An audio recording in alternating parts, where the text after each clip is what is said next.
আমার নতুন চ্যানেলে আপনাদের সবাইকে স্বাগত। আজ আমি দুটি রান্না করে আপনাদের দেখাবো। রান্না দুটি মাছের ডিমের বড়ার তরকারি ও কচু চিংড়ি। আপনারা দেখবেন ও লাইক কমেন্ট শেয়ার করবেন। চলুন তাহলে আজকে ভিডিওটা শুরু করা যাক। প্রথমে মাছের ডিমের মধ্যে কাঁচা লঙ্কা কুচি, আদা কুচি, পেঁয়াজ কুচি ও রসুন কুচি দিয়ে দেবো। দেওয়ার পর ভালো করে মেখে নেবো। অ্যারারুট ও মুড়ি গুঁড়ো দিয়ে মেখে নেব। এরপর লবণ দেবো, হলুদ গুঁড়ো দেবো আর লঙ্কার গুঁড়ো দেবো, দিয়ে মেখে নেব।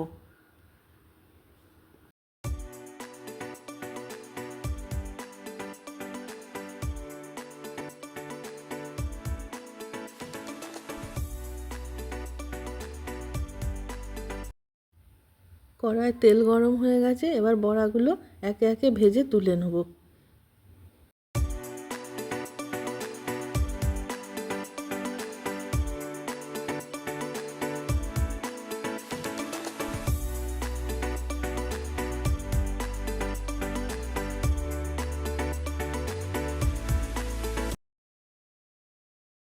এবার কড়ায় তেল গরম করে নেব ভালো করে। তারপর পেঁয়াজ, আদা, রসুন, লঙ্কা বাটা সব দিয়ে, টমেটো বাটা দিয়ে ভালো করে ভেজে নেব। কড়ায় একটু তেল ছেড়ে দিই। তারপরে আলু সেদ্ধ করে রেখেছি, আলু সেদ্ধ দিয়ে করব। তারপর লঙ্কার গুঁড়ো, হলুদ গুঁড়ো, জিরের গুঁড়ো, ধনে গুঁড়ো সমস্ত মশলা উপকরণ দিয়ে একে একে নেড়ে নেব।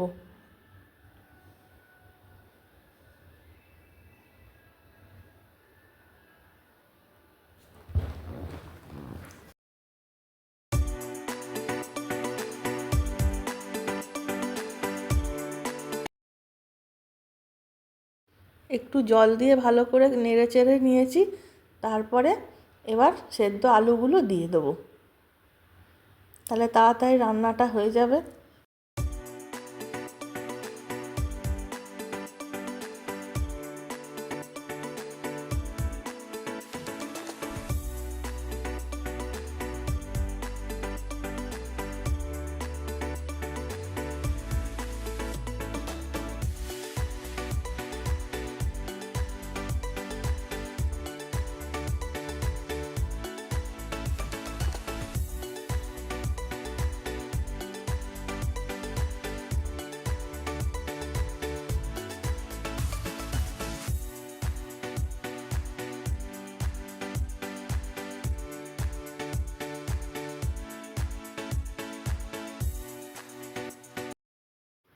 এবার আলুগুলো ভালো করে নেড়ে চেড়ে ভালো করে মশলাটা কষা হয়ে গেছে।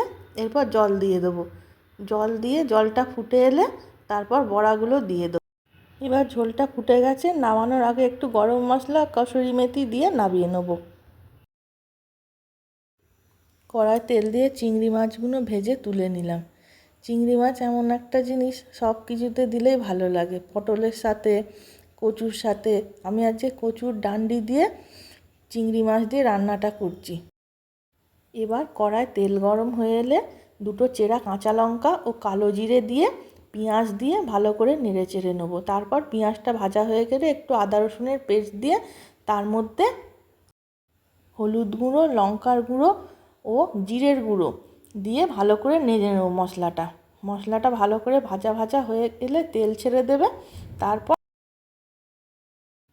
আগে থেকে সেদ্ধ করে রাখা জল ঝরানো কচুর ডান্ডিগুলো কড়ায় দিয়ে এবার ভালো করে নেড়ে চেড়ে নিতে হবে। এবার কচুর ডাঁটিগুলো ভালো করে মশলার সাথে নাড়তে হবে যতক্ষণ না জলটা শুকনো হয়ে আসছে। তারপর হালকা নাড়াচাড়া করে জল শুকিয়ে এলে ভেজে রাখা চিংড়ি মাছগুলো দিয়ে দেবো, হালকা গরম মশলা দিয়ে তারপর নামিয়ে নেব। আমাদের আজকে রেডি হয়ে গেল কচুর ডাঁটা দিয়ে চিংড়ি। আপনারা পুরো ভিডিওটা দেখুন শেষ পর্যন্ত।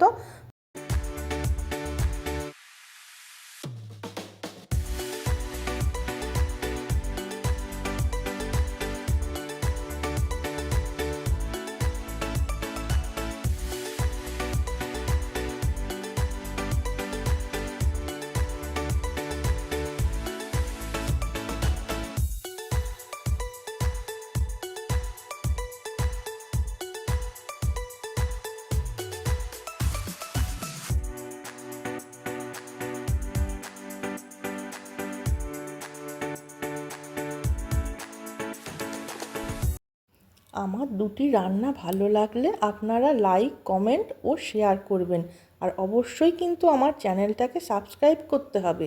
আরও নতুন নতুন ভিডিও নিয়ে আমি আপনাদের কাছে আসব। চলুন তাহলে আজকের মতো এখানেই শেষ করলাম।